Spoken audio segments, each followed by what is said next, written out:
Good afternoon, everyone. My name's Christina McHale, and thank you for participating in today's 1123rd Justice Clearinghouse webinar. During today's webinar, we'll be talking about what to do in the first year after a promotion. For those who successfully promote into their next position, the level of freedom changes. You're now responsible for leading others in your organization, and that requires much more than it took for you to pass the examination. Navigating the first year of promotion will challenge your leadership and will require emotional resilience. During today's webinar, we'll explore your role as a leader from the perspective of the organization, personnel, and individually for yourself. Our speaker today is Jonni Reddick. Jonni Reddick is a retired assistant chief with the California Highway Patrol, a 29-year veteran from one of the largest police agencies in the country with over 12,000 employees.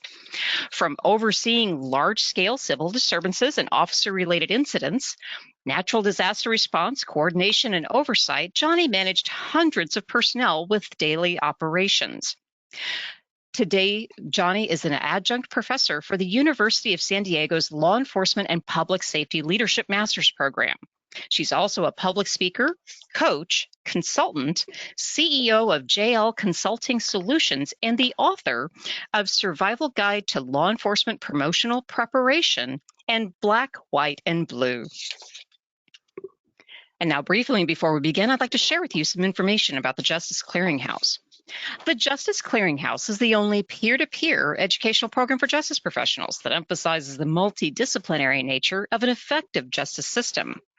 Through our year-round virtual conference, our audience and subscribers begin to develop a comprehensive understanding of the justice system while breaking down its many misconceptions. While our events are free to attend live, our subscribers receive 24/7 access to over 1,100 hours of recorded webinars and are eligible to receive certificates of attendance that can be used when seeking continuing education credits. So if you're not presently a subscriber, I would invite you to join today and support our work. And the last thing I want to address with everybody are some basic housekeeping items. First, this event is being recorded, and the formal presentation is scheduled to last about 60 minutes and will be available to subscribers on the Justice Clearinghouse website. Second, this is a listen-only event, but you can type as many questions as you have in the GoToWebinar toolbar. We'll take as many of your questions as possible at the end of the webinar. And folks, we do have several polling questions during our webinar today, and so just by way of a trial run, I'd like to ask the first polling question. So how many people work for your agency or organization? Your options are 1 to 50 employees, 51 to 100 employees, 101 to 250 employees, 251 to 500 employees, or more than 500 employees.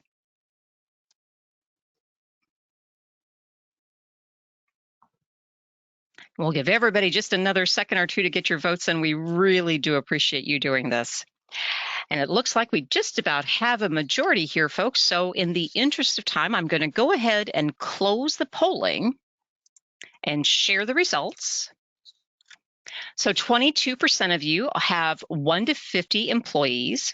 15% of you have 51 to 100 employees. Another 15% of you have 101 to 250 employees. 18% 251 to 500, and 30% of you have more than 500 employees. Thank you so much for doing that. We really appreciate it. And finally, after today's webinar, there will be a follow-up survey, and we do ask that you complete it. Your feedback helps us shape everything that we do here at Justice Clearinghouse. And so with that, I'd like to turn our presentation over to our instructor for the day. Jonni, welcome back. It is all yours. Thank you. Welcome everyone. Thank you for spending your time with us for the next roughly 50 or 55 minutes. And what I wanted to talk about today is exactly what the slide says. I'm promoted, now what? Things to consider day 1 to 365.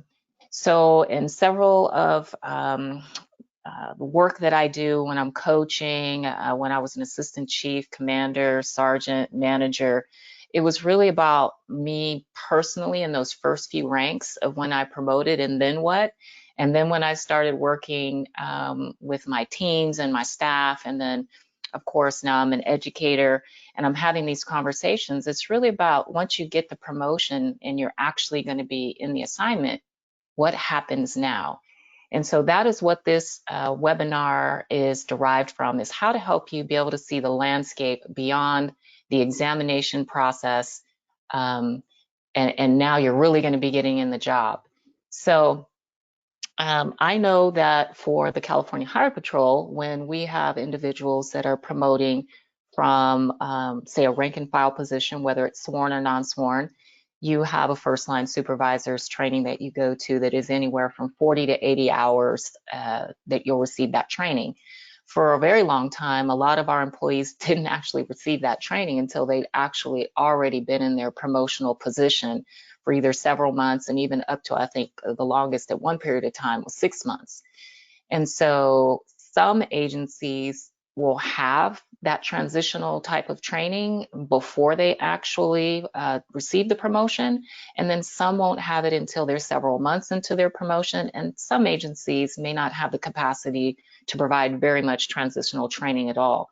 And so that transitional training for those skills are for your first line, middle managers, commanders, and then quite often once you're beyond a commander, you don't have any type of internal training that's given to you to be a chief. Usually it's some kind of outside entity that you'll go to, whether it's FBI, NAA, or depending on what state you live in, there could be post leadership type training based on your rank and your status.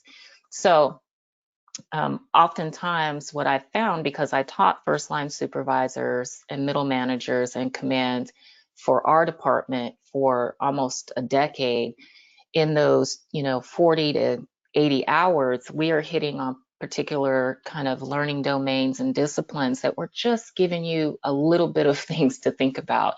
And then it's up to you to go out there and kind of navigate the rest. And so I wanted to give you some things to really kind of think about in your first year that are going to pertain to yourself, going to pertain to your actual technical things that you're going to be working on.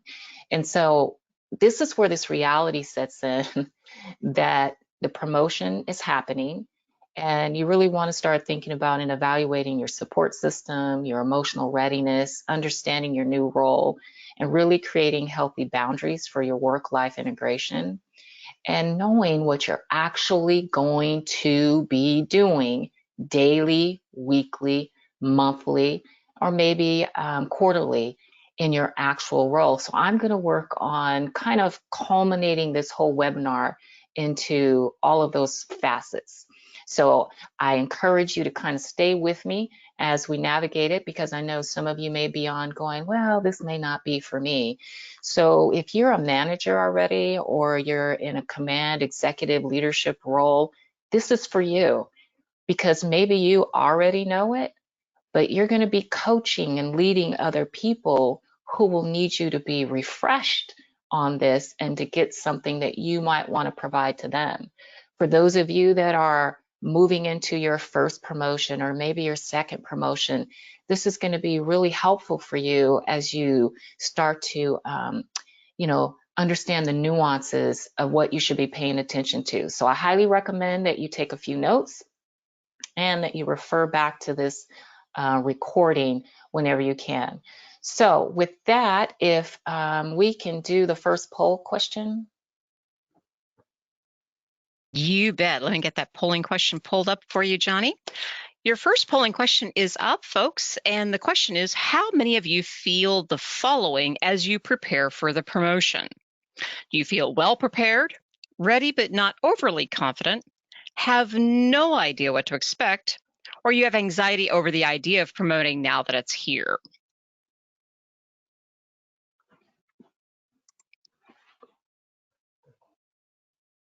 We'll give everybody just a few more seconds to get your votes in. Okay, let's go ahead and close the polling and share the results. So, Jonni, 7% of the audience said they feel well prepared. 56% of the audience said they feel ready, but not necessarily overly confident. 15% say they have no idea what to expect, and 22% say they have anxiety over the idea of promoting now that it's here. Back to you. First of all, I would just want to share thank you for all of you who responded to the poll, because when I was putting the question together, I was like, wow, is this going to mean anything? And it means so many things when I really started thinking about the question that I had you guys respond to. So for those of you who are ready, that is outstanding. Make sure to help someone else who isn't ready. For those of you who are ready but not overly confident, I get that. We can feel a lack of confidence when we're uncertain, when we're not really sure of what that's going to look like day to day, or what those expectations may be, or if we're able to really even follow through and perform them. That comes with our own self-confidence and understanding our own readiness versus what the organization or other supervisors or managers can provide for you for your readiness. So I get that.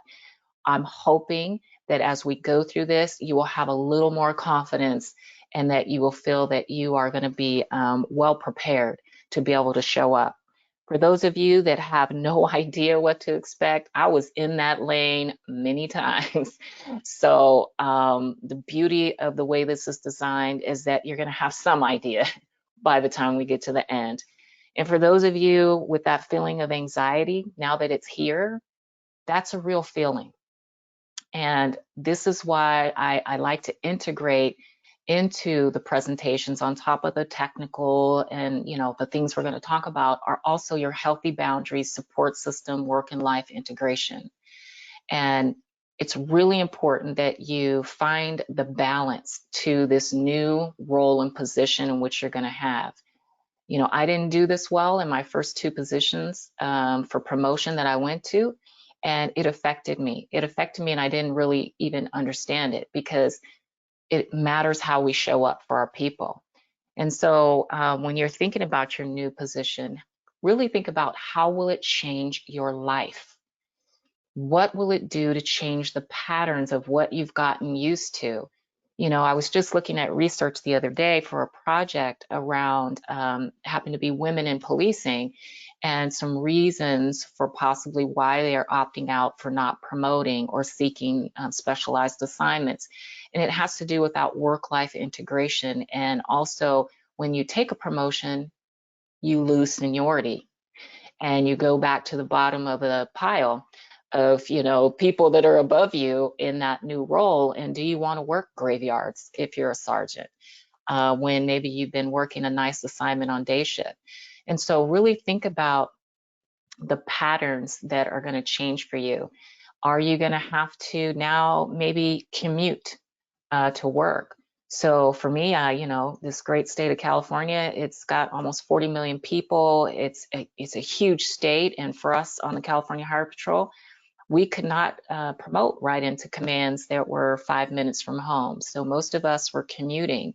And that's for many people who are working in large metropolitan areas, who don't get to work in maybe some smaller agencies. Commuting is a very real thing. Well, understand that the commute can have effect on you physiologically and physically. Over 33% are more likely to deal with depression and the stress that can be contributed to other physical health issues. This also leads to anxiety. So if you're already experiencing anxiety and you're adding these additional changes in your pattern of your life, you really need to think about those, and to try to find ways to manage and cope and deal or plan with them. So there are things that, when I think about moving into leadership and our role in leadership, that how we really understand ourselves helps us to be ready for those days that are also going to be hard in this new role, in this new job. And so when you're doing this, really take time to assess and get your family involved. Okay, it's important that they understand what you're getting into. Now that it's really happening, they need to be involved. And so we talk about leadership, and this is reinforced in everything you do when you promote. So if you decided that you were promoting for the money, good luck on your longevity with future promotions, because when you promote, it's really about this idea of contributing back in this very authentic way, and it's often done through our leadership and how we show up for our leadership every day. And so to me, leadership is 365. It is a leader's effectiveness. This is your effectiveness that ensures that the organizational objectives are carried out and they're in accordance with the vision and mission. And are they aligned? Are they aligned with you and your values? And at the same time, the sense of satisfaction and communication between employees and managers is so important. And it is important because it's how you achieve the objectives and the satisfaction of all parties. You have such a major role in the organizational culture, how your employees choose to engage and to be satisfied in their work, including you on how you're going to be satisfied with your work.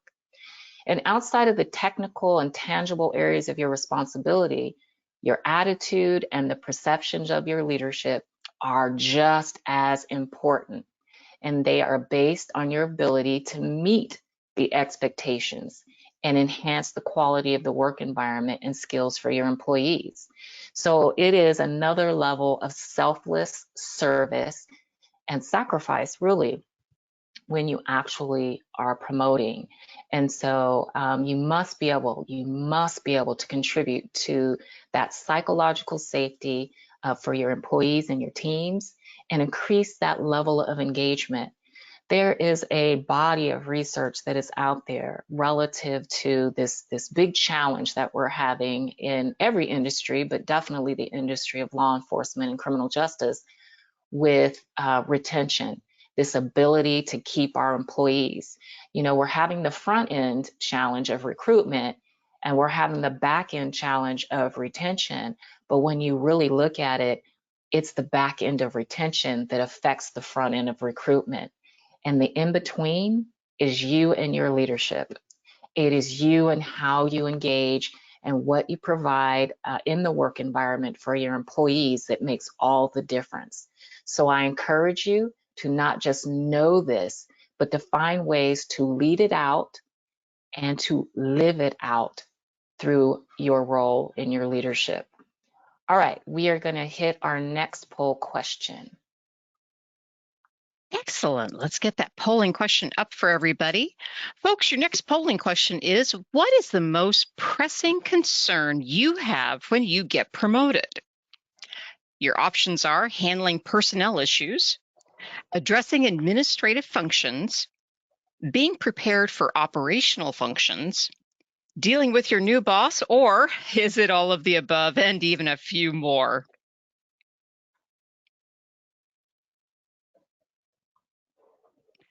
And we'll give everybody just another second or two to get your votes in. We really do appreciate you doing this. Okay, folks. Well, in the interest of time, I'm going to go ahead and close the polling and share the results. Jonni, this probably isn't terribly surprising to you. 32% of the audience said handling personnel issues. 6% said addressing administrative functions. 10% said being prepared for operational functions. 5% said dealing with your new boss, but 47% said all of the above and even more. Back to you. Yeah, so all of the above, that would apply to me in every single promotion that I've had that I was overly concerned with. And then when you break this down, personnel is really about our people, right? These are the interactions, all the things that we're going to have to deal with them. And, you know, that's why it's really crucial and important that when you're taking on these new positions and roles, that you really familiarize yourself with your human resource part of the department and all those elements of policy that have to do with people and personnel, different practices. And I'll touch on a few of those, but when you're really talking about personnel, we're also talking about not only that engagement, motivation factor, but we're also talking about those things that we want to be able to do to help them be better equipped to do their job, right? So when we can better equip our personnel to do their job, we might be able to minimize some of the risks and outcomes, the unintended consequences if we don't, right? So we'll touch on some of those. Admin, I'm surprised it is as low, but there is so much policy that gives you specific rules and guidelines to be able to do the admin practices. But we also have to understand that our admin role is extremely important, because that is also where some of our areas of risk can be. Operationally, depending on if you are working inside in a criminal justice organization or you are operationally functioning in the field, that might look differently. And the 5%, I believe it was 5% for our boss, sometimes that 5% can be part of a very big issue if we don't know how to navigate those relationships and be able to interact and be able to take the constructive feedback or deal with leaders who have fixed mindsets. Maybe there's generational differences, and how to be able to have that communication. So they all have great impact. So thank you for those responses. So when we think about day one, and I don't want you get you all nervous here and be like, oh my goodness, is she going to go day one to 365 every single day? No, I'm not. But I did want to talk about day ones. Day ones, when you actually physically show up, I really want you to think about, how do you feel emotionally? Do you feel confident? Do you feel nervous? Recognize your emotions on day one, and it's okay. And so some of the things that have really been helpful for many before their day one is to be prepared for day one. And that just means showing up informed instead of being uninformed.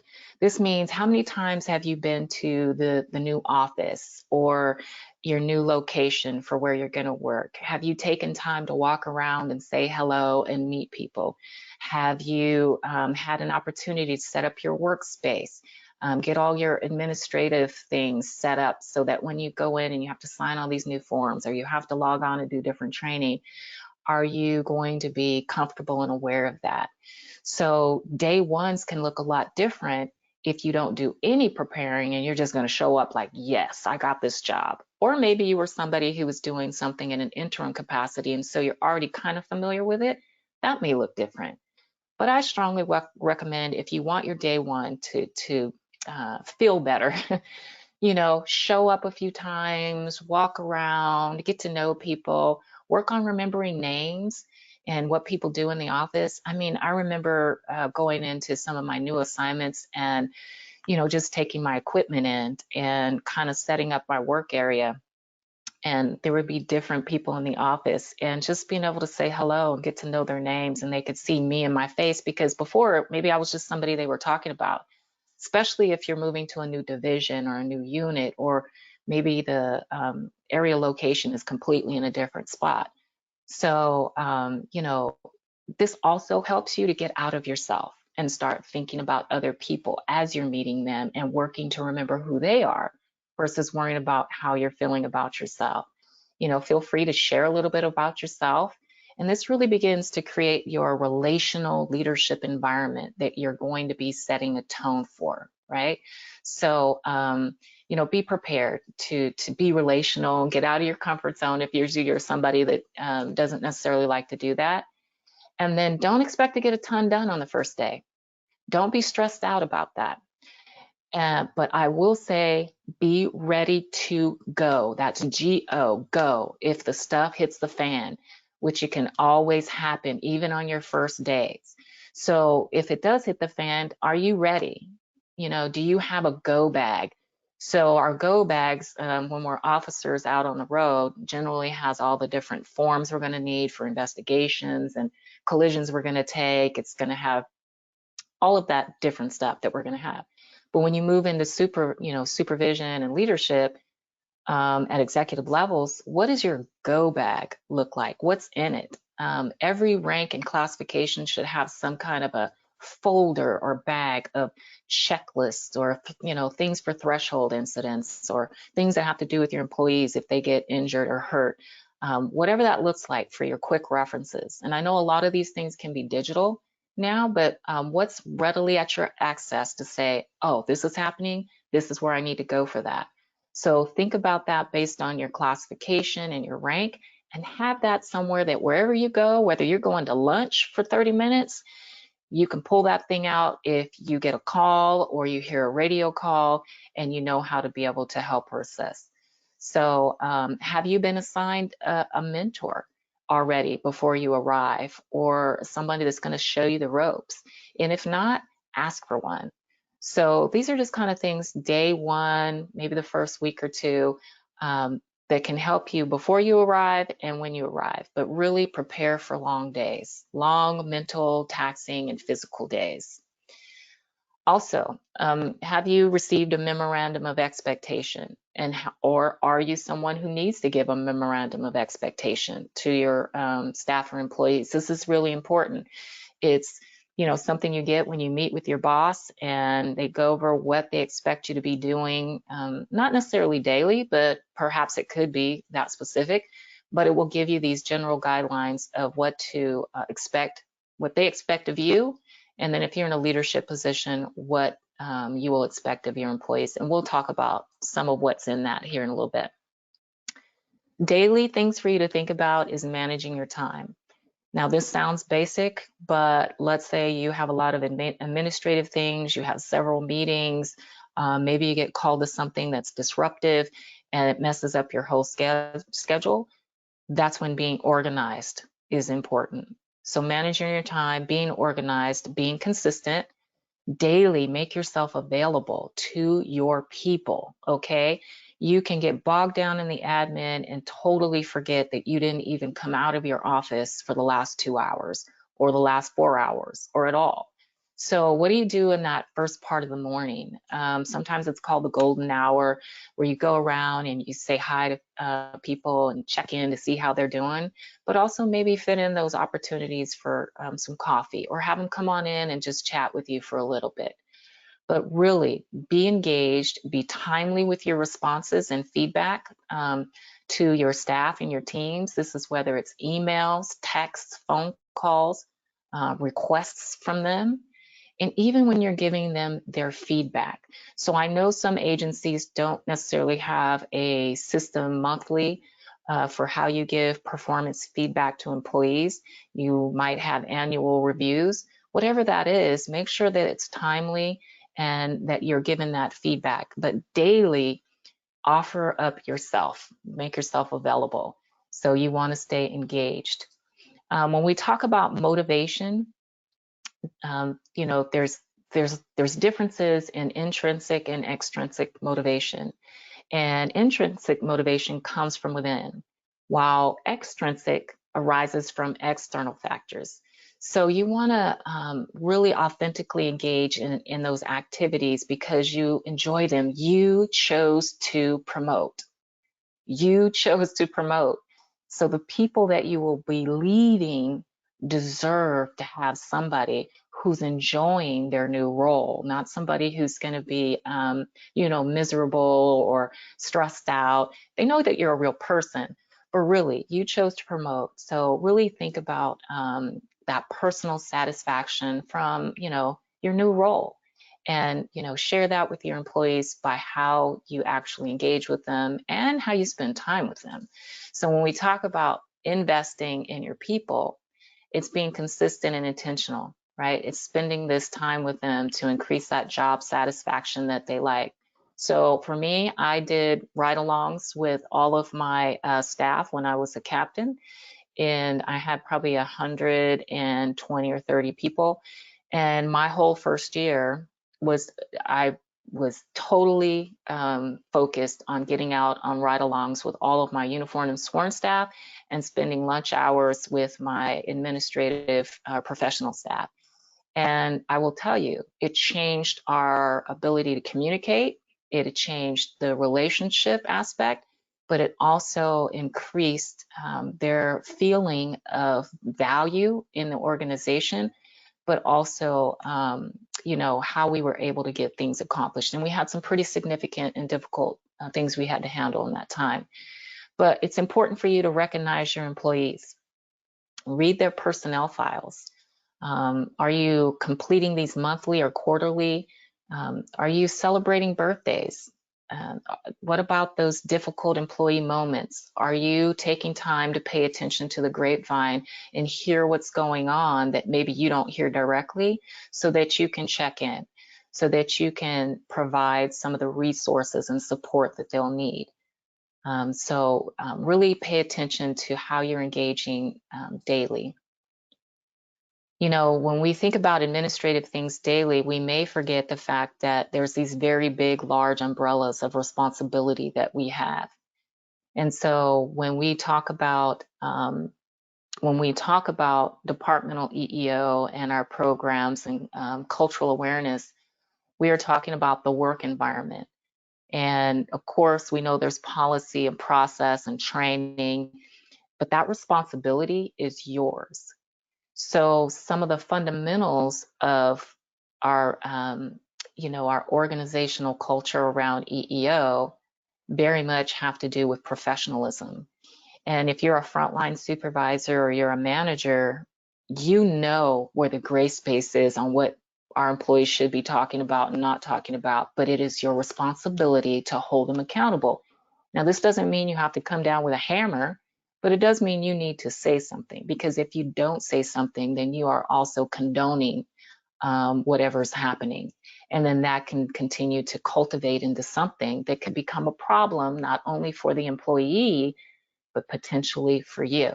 So you want to be aware of what it means for you to have an environment that is free of discrimination, including sexual harassment. And you want to make sure that you're embracing the importance of recognizing and respecting the cultural, racial, and ethnic differences of the people that you work with, along with the public that you serve.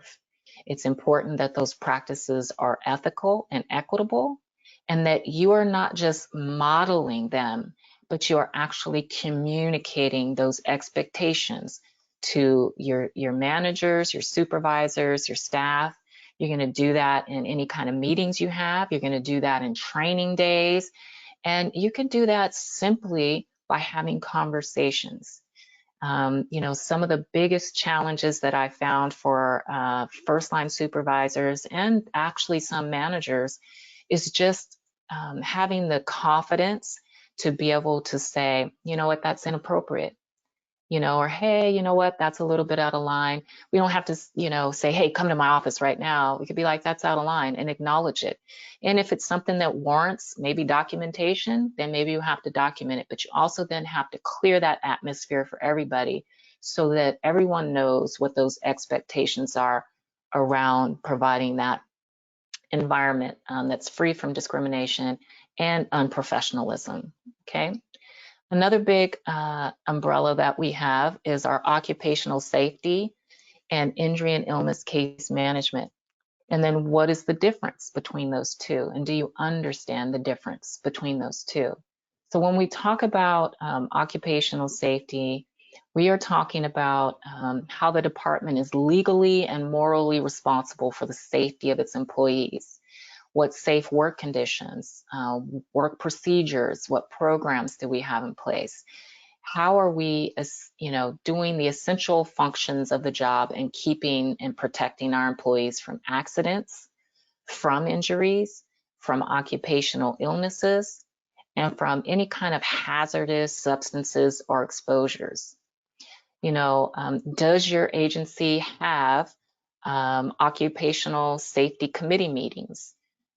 Is there any kind of required reporting or any kind of input that employees can provide if there is a unsafe condition, say in the Sally Port while you're, getting your patrol cars ready? Is there, too much oil from, when the mechanics change and it's slippery and can cause an accident? We have to worry about the big risks, right, that have to do with use of force and our engagement. But there's other things when we think about OC safety for our employees, like, for example, ergonomic equipment for those who are sitting at a desk all day. Are we evaluating that to make sure that they're, up to date, and our employees can, sit in their desk and not have to suffer any kind of cumulative or long-term injuries in that regard. What are programs out there that help our employees to stay safe? There's different campaigns like wear your belt, wear your vest, watch your speed, win, WIN, what's important now. So there's different types of things below 100, for vehicle collisions and accidents and saving lives. So we want to be talking about those programs, but we also want to be implementing those things inside of our own offices and our organizations. So when we talk about proper injury and illness case management, this is that component to providing the safe and healthy workplace for the employee, but it's also how we are committed to managing those cases that our employees who have suffered from injuries or illnesses, and how do we maximize, the relationship of part of helping them get back to work, because that is really the goal, is to be able to help our employees be able to get themselves back from work if they've been off or if they've been affected by an injury or an illness that limits their ability to be able to work in their full capacity. And so do you know your policy and your processes and your procedure for how you're supposed to engage your employees? How do you attend employees' doctor's appointments? Can you attend their doctor's appointments with them? How often does somebody call an employee who's been off for several weeks, maybe several months? There is a responsibility for you to be able to engage with your employees, even though they're not physically in the office. So it's somebody doing that, because we also want to remember that mental health issues of depression and other things can sink in for our employees when they're dealing with these injuries and illnesses. And if they feel like they're forgotten by the department, then we're just, doing a disservice. So really look and think about how occupational safety and injury and illness case management kind of marry together, but also what is your responsibility at every rank and classification for that. Our next big umbrella is really risk management, and that's all the time when you take on your promotional roles. Actually, every single person in an agency has a role in risk management, but when you promote, it increases, right?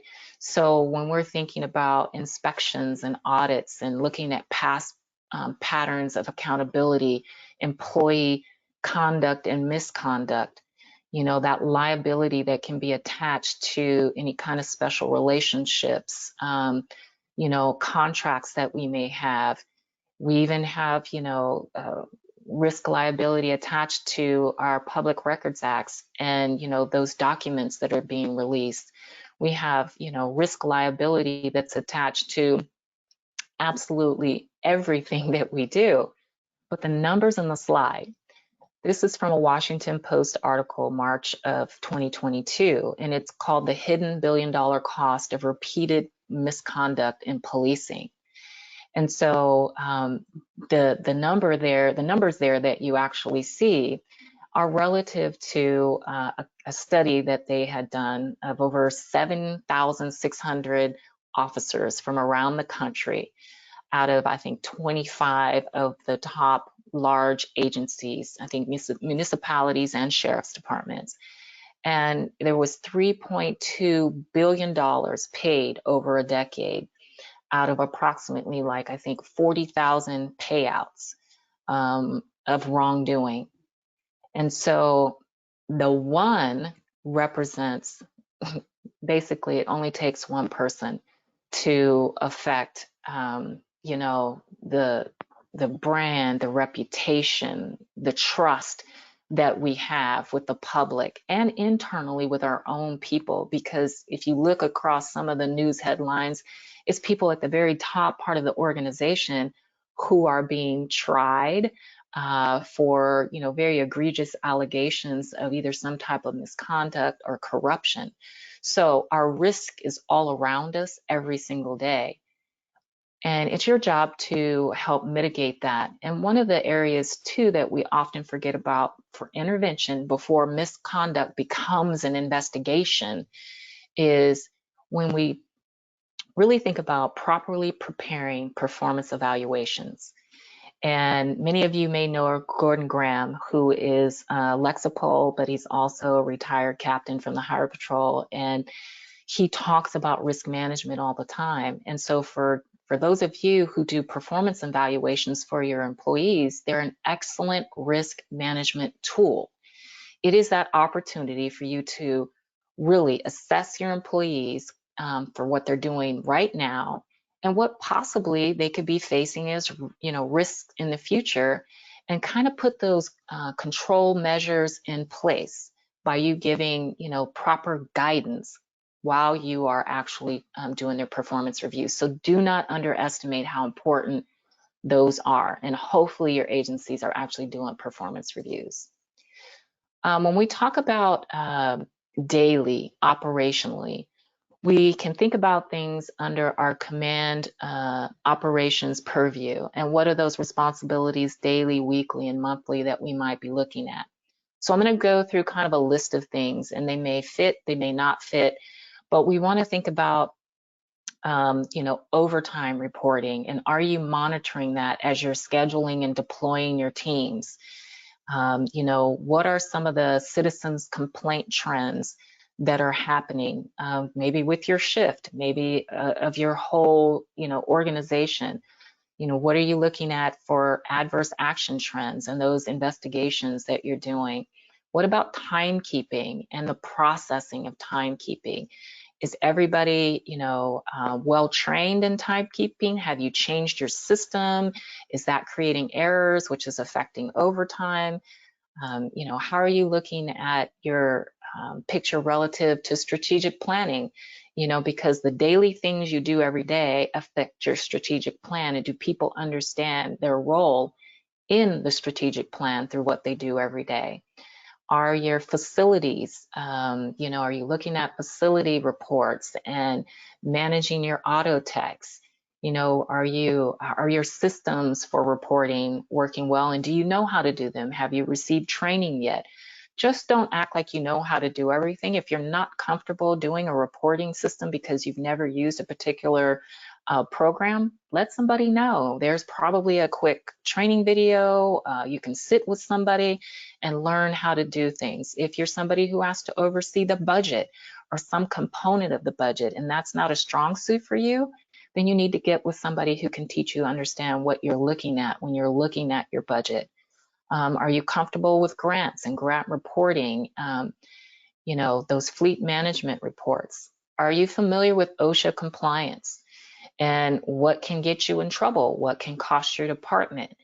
Are you familiar with collective bargaining unions and those relationships? So maybe you feel like you're only going to be dealing with sworn staff, but you've promoted and now you have professional staff.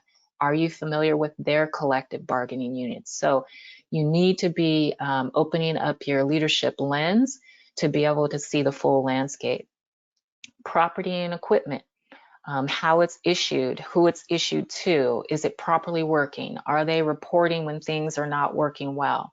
For example, if you have a body-worn camera policy and your employees are to go out and they're supposed to have their body-worn cameras on during certain times, and that big incident happens and they didn't have their body-worn camera on and they came back and told you that it wasn't functioning, well, did they report that to you before they went out and then pick a different body-worn camera that does work?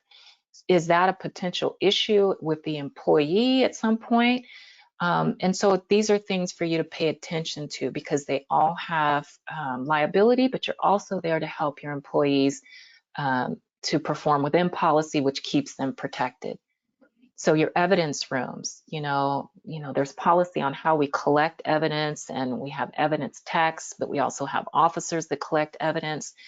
But are we following the processes? Do you conduct unscheduled inspections of your evidence room? Is that part of your audits and inspections plan? These are all things that can keep you out of big trouble. So you can do that relative to evidence. You can do that to any type of money that you take in, at the front desk for different reports and stuff, to make sure you're doing audits and inspections. When we are thinking monthly, this is just kind of a continuation of things that you'll do, but have you acknowledged your team for any of the good work that they've done? Did you personally connect with each of them? Did you have any interactions to be able to observe their work and give them good feedback, while they're there? Because while you're thinking about the operational and the administrative pieces, you're also thinking about your engagement with your employees. Did you have the opportunity to mentor, coach anybody? Are you creating that positive work environment? And did you take time to stop and reassess the month for yourself, right? Were there things you could have done differently, maybe things you want to be better prepared for? And did you make those adjustments? Those are really important. When we think monthly and quarterly, what are those required reporting responsibilities? And I talked about a few of those lists of things. And did you create clarity within your expectations for your employees? And how are you actually measuring some of the work that's being done? So, these are things that you'll be thinking about moving forward, but you want to make sure that you're starting to evaluate and assess this a little bit. So when we also think about some of the things that I've noticed as a pattern that tend to get us in trouble, it has to do with court. How are your folks preparing for court? How are their reports being written? Do you have proper control procedures in place to monitor court attendance and how court testimony sounds like? Are there methods in place for when subpoenas are served to officers? What's that process? I know for us, a lot of times based on the shifts they were working and different aspects of that, sometimes those subpoenas can get lost, then our officers aren't appearing in court, and that can become an issue. Also, the quality of the report became an issue in a couple of commands that I was overseeing. So is there an opportunity to meet with the DAs in those areas and discuss what are some of the things that are the challenge? And then have a training. You can create a training for your officers with the DA's office on their expectations. So don't forget, you can bridge some of those partnerships and responsibilities with your folks versus just, like I said, bringing the hammer down on them on what they're not doing, right? All the time, you always want to be thinking about any of those kind of call outs that are going to be happening.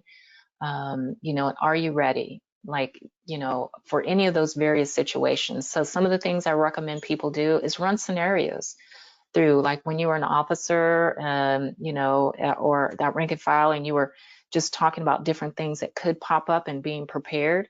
You can really do this in your leadership as well for officer-involved shootings, hostage situations, any kind of active shooter, and unfortunately some of those catastrophic things as well when we're in leadership, which is line of duty deaths.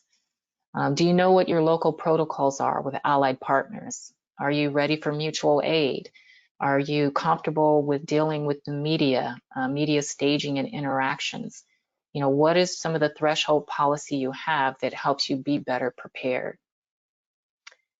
Notifications. Notifications aren't just for, people in the field working in law enforcement, but what do your people in your leadership roles need to be notified of when you come across something as a supervisor?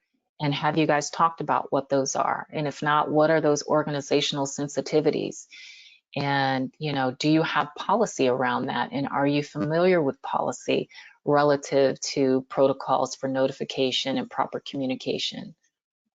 You can also make sure that you're reinforcing this in your scheduled staff meetings and making sure you're sharing it with your teams.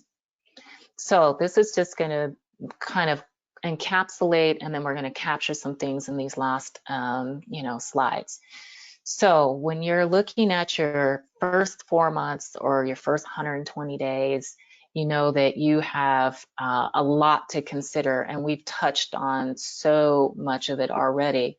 But what you really want to start doing is start developing patterns and practices for you that create that organization and structure. But also, how will you be motivating and inspiring and building a team that's collaborative? And what are those issues that you'll be dealing with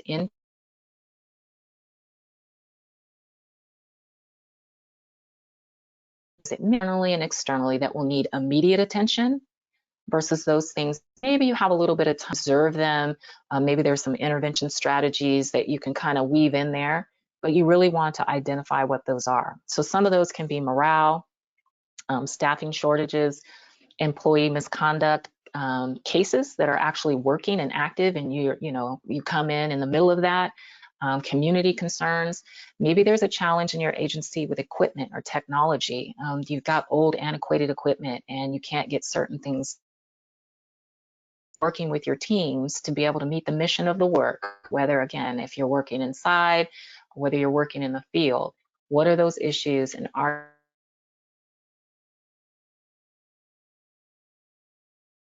ready to address them or be able to at least have conversation? Because I know in many of my first staff meetings or briefings, they were hitting me hard with stuff because I was brand new and I was uninformed. So if you're better informed about those, you can provide better responses that helps them to have an understanding. We always talk about transparency. Tell them what you know. Tell them what the process is. Also share with them what you can do, but don't make promises that you cannot keep. Also, how do you plan to, navigate the really hard and uncomfortable moments?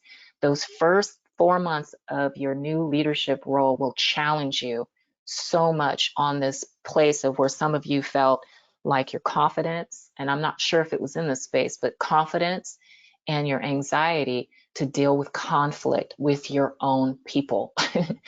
And so what I found that was really helpful for me was when I was better equipped with knowledge, then I was easier to communicate what I wanted to convey. And if we are not competent in knowing some things, those senior officers, those senior sergeants when you're a manager, senior managers when you're a commander, they're going to challenge your leadership. So I would encourage you to always be working on building your knowledge and getting equipped around policy and around what the issues are so that you can better communicate with them. And there will be generational differences that will affect some of that communication. So you have to nuance that. All of our generations have strength, and we have 4 or 5 of those in the workplace right now. So in your leadership, it's your role to be able to navigate how to make that more effective and be able to translate the things that need to be translated. All right, so some things you want to think about for yourself, because we want to stop and think about you too versus outwardly always thinking about what you need to do for your people, is really start to assess your vulnerabilities within those first 90 to 120 days. And we kind of talked about that. So if there's gaps in your leadership, you need to fill those. If you're emotionally still feeling very uncertain and anxious, this is where a mentor or an accountability partner or even speaking with your boss is really important. So remember to take time to do your own assessments and your own checks on yourself, all right? And then also, what can you do to make your boss like, respect, and trust you from the start? And what are some of those common pitfalls when dealing with a new boss? And I know only 5% of you really cared about this, but I will tell you, if you can have a champion, if you can have an ally or an advocate that is helping you navigate your first year, that will be helpful. If you have a boss that is riding you all the time, that's only going to make everything you do so much more difficult, make you feel like, why even keep moving forward?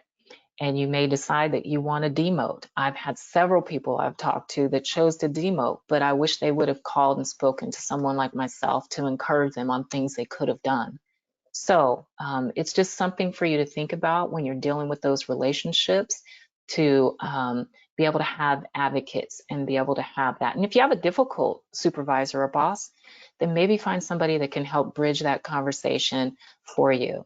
And so a lot of you may have a human resource department as well. So the 9 to 12 months, around this mark, you're starting to have a solid pattern. You've got a lot of information that you're thinking about. You're preparing for those interactions and engagements with your employees. You're monitoring all those operational and administrative aspects. You really want to start thinking about your discretionary time to stay on top of things. Be proactive. Always proactive when you can, and seek out any additional training that can enhance your skills for leadership. And so I say that because I didn't. I just was really trying to balance doing the job every day. I didn't have a visual horizon that said, what can I do to be preparing myself to improve my leadership, but also the prospect of possibly promoting again. But prepare, prepare, prepare, prepare. Examine those trends, do system checks. Help your teams manage this transition. I had a student in a class, and they're going to be having a new chief coming up in the beginning of the new year, and they're really concerned about the transition. So remember, when you're a new promotee, you're part of the transition. So help your folks manage that. Take time to really look at their ability to do their work. This is such a trying time, but manage that transition by looking at their workloads, maybe conduct a workflow analysis on their work and their units. Maybe there's a way for us to lighten the load, and you're that new supervisor with a new lens. So just because it always has been this way doesn't mean it always has to stay that way. So you can think about job design or redesign for employees. So really think about that. And then, have you had any significant crisis in your new role? Did you go your first 4 months, half a year, majority of your full first year without anything significant? And are you prepared? So I want to have you really think about these 5 areas. Being mindset aware. In a crisis as a leader, it can happen suddenly. So you get experience through exposure. So if there is an incident, but it wasn't on your shift and you're like, phew, wasn't my shift, I would lean in. Maybe, ask questions about what happened. Maybe even show up if you have that ability to do so that you can be exposed, so you can become, more mindset aware. Being situationally aware is really important. What's not only going on on your shift, on your watch, in your agency, but what's happening within the city? What's happening in the city next to you? What's happening to the agency across the country? What is going on? And being prepared and thinking about the type of preparation training you need that you might want to offer to your leadership, or if you are the leader that you want to start implementing. How effective is your communication? I had a conversation with leaders from an agency who had a line of duty death of their employees. And the areas that when they reflected back that needed work was their strategic communications during a crisis. So how is your communication? And in your leadership role, what is your part in that, and what contingencies? Being critic aware. This is really important for you when you first promote, because everybody is going to be critiquing you. And how are you going to stay ahead of that narrative? How will you be able to respond? And, are you going to do it emotionally? Is it going to decrease your confidence? Or is it going to cause you to say, you know what? I'm going to respond with, positivity. I'm going to respond and fill my gaps. Or, does it even need to be responded to? Because, people can say a lot of things and it has nothing to do with your effectiveness. So you have to balance that. Being compassion aware. People are a priority, your priority. So I will just leave that there because I think I've said it quite enough. So just create that space to recognize when your people are dealing with things, and to help provide the support they need, because that deepens that trust relationship. And then be self-care aware. You need to be paying attention to how you are responding to all these incidents, all the pressure of the change, and recognizing when you're being effective, and what are you doing to make sure that you stay resilient, as well as your people staying resilient. So really be thinking about yourself as well. So what else? What else could there possibly be? Well, there's tons that I didn't, actually get to touch on because we have such a short period of time. But I'm going to run through a few things that are big umbrellas for you to really kind of think about. So, think about, again, any kind of big responsibilities you might have that don't happen with great frequency, but could happen at any time. So think about your national response plan and any kind of standardized emergency management systems that you have. that mutual aid and civil disturbance incident planning that you have, both that human side and the actual scene management of any kind of, incidents that call for your ICS or urban domestic. Also, what is your authority? Know your role and authority when you are, on scene, dealing with situations and incidents, but also when you're in management and supervision inside your organization in professional staff positions, you need to know your authority and where your policy is derived from. So know that. Understand any kind of legislative changes. Understand the importance of training, making sure that your people are going to training, and making sure you're holding the people who are training them accountable to give them good quality training. Think about fiscal accountability, maximizing those resources where you can contain cost and create controls and oversight. Your technology, understanding the processes and the systems, but also knowing how to work them and to know how to do them effectively and use the analytics that they provide. Also, when you're thinking about your policy and impacts, what is the community relationship that you have and those impacts? So think about your community relationships, because it should be a big part of many of your strategic plans and other initiatives. Workforce and succession planning. How are you developing your employees? What job enrichment activities and opportunities are you providing for them? Is there cross training taking place? Do they get a chance to do interim leadership roles? Are you mentoring and coaching? What are your memorandums of understanding that are in place with different allied partners and relationships? So these are some of those like big, broad things, but these are a few things I also want you to think about. So in our last slide here, remember, for you in your new promotional role, you need to minimize your blind spots. And that's first identifying them, because sometimes we just make that a buzzword. But identifying your blind spots is kind of doing that kind of SWOT analysis for yourself, not just for your agency, but SWOT, analysis for your leadership. And think about those processes that will afford a greater understanding of addressing blind spots versus experiencing those unintended consequences due to the failure to address them. You in your new roles are responsible for negligent retention of employees. So if you're not evaluating them properly, holding them accountable properly, providing intervention strategies, because a large percentage of you said personnel are your biggest concern, well, you have to do your part to be able to avoid some of those unintended consequences. And then relationships matter, all ships. Somebody said that once, all the ships. All those relationships matter. They can be a force multiplier for you. Your partnerships help with your strategic positioning and planning for better business outcomes, but they also matter for how you're going to motivate, inspire within the organizational culture, and also in the community when we're talking about building trust. Because whatever leadership role you've promoted into, that external facing engagement and interaction, it starts with you, and then your teams will model what you do. So with that is my overview of your 1 to 365 things for you to consider.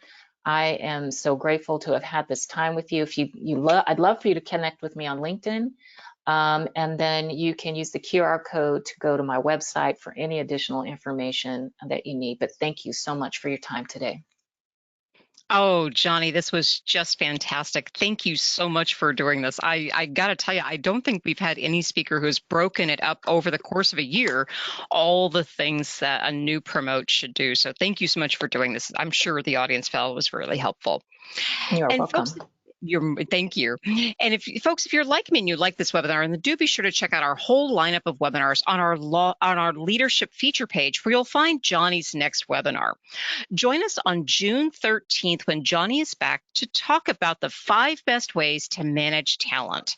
But don't worry, we have a number of leadership and management webinars between now and then. So if you're interested in that webinar or any of our leadership or management topics, then all you need to do is go to the justiceclearinghouse.com website, go to the navigation button called webinars, and then drop down to webinars by topic, and then scroll over to leadership. So please do take some time, check out Jonni's webinar, but check out all of our webinars. We'd love to have you join us. Folks, we do have a number of questions in the queue. So Jonni, if you're ready, we could get started. Yeah, absolutely. Okay, so first question, how do we strike a balance and healthy boundaries when I am a one-man band and I am the only person in my role at my agency? That one is tough. I know it's probably a heavy burden as well.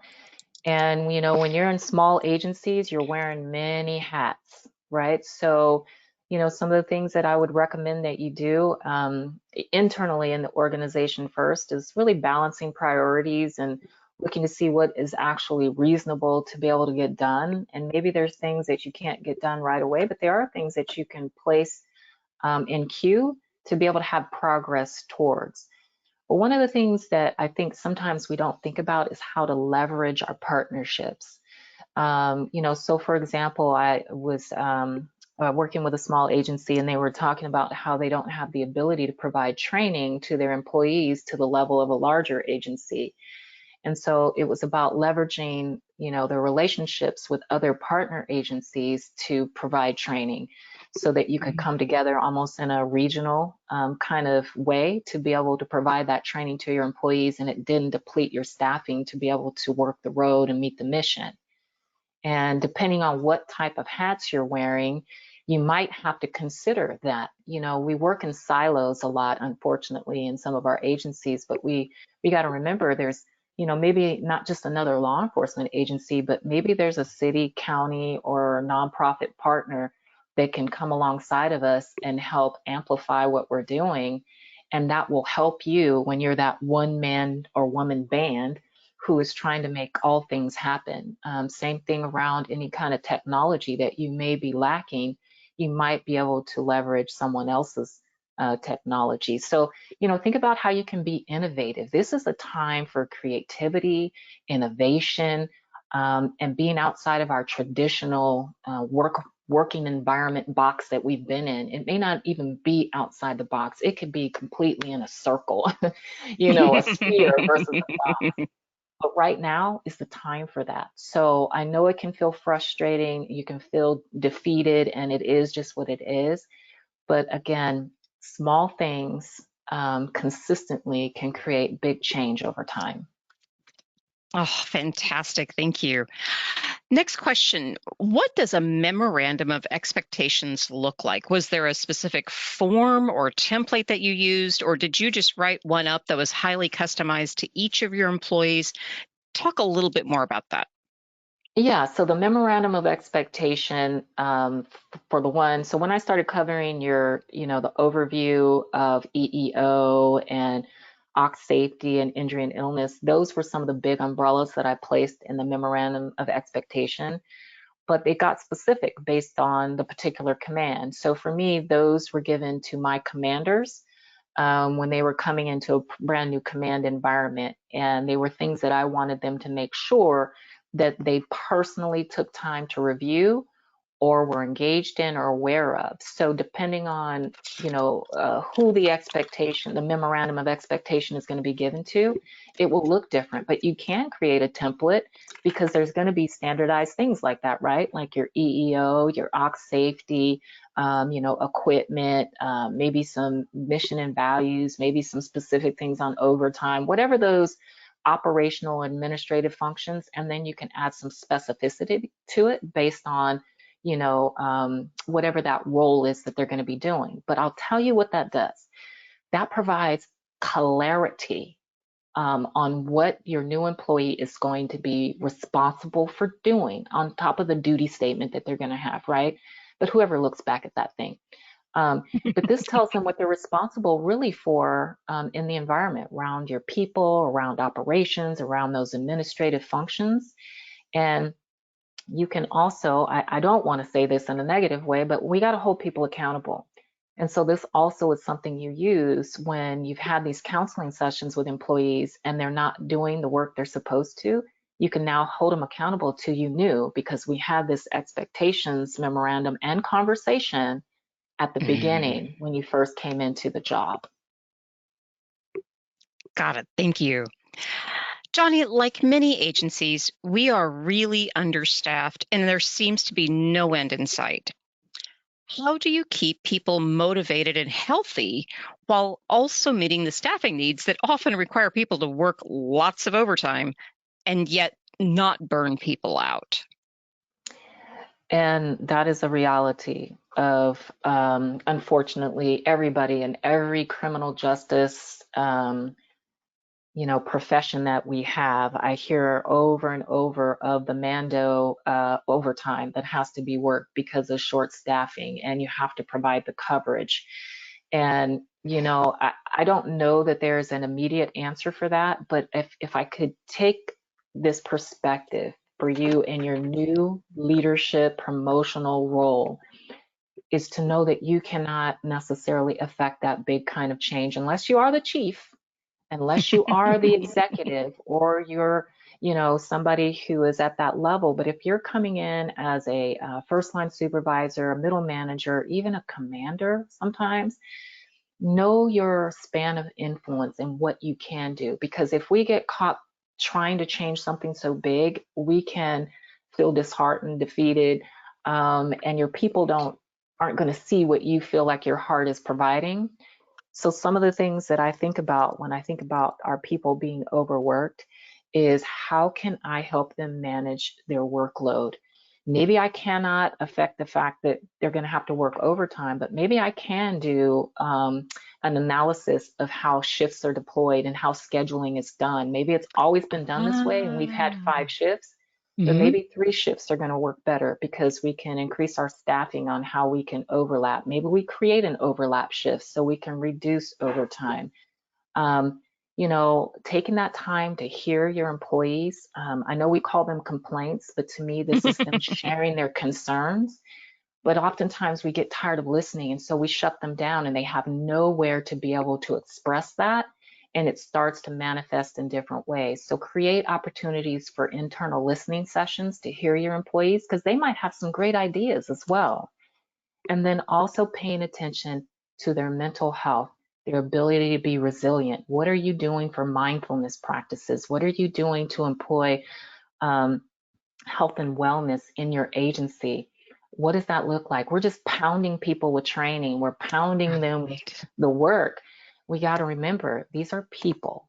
So what are you doing, and what in your role can you do? And if it's not happening in your agency, research outside your agency. What are other agencies doing? Maybe what are other corporate businesses doing? I just happened to see a video by one of my students that they shared their briefing. And I was supposed to be looking at the video for a completely different reason, but they showed the video and I was looking at their briefing. And the briefing wasn't called a briefing, it was called a squad meeting. And they weren't sitting in long tables facing the front of the whiteboard or the podium. They were sitting in like round tables. And it was a briefing to provide updates for the staff meeting, or, for what's going on as they transition out to patrol. But I love that it was called squad meetings, and I loved how they were seated in circles versus in long tables facing forward. And they allowed them to have this interactive conversation among themselves while they were updating them on information. So just something like redesigning how we listen, how we engage and allow them to engage can change the level of, motivation, morale, and healthiness while you're trying to have influence where you can. Excellent. Folks, we have time for just one more question. So the last question of the day is, you talked about that you've had people who have chosen to demote. How do you recommend approaching this decision? And then how do you explain this choice during future job applications? Great question. So those that have chosen to demote for the very reasons that a lot of times the research shows for us sometimes when we do promote is we weren't prepared.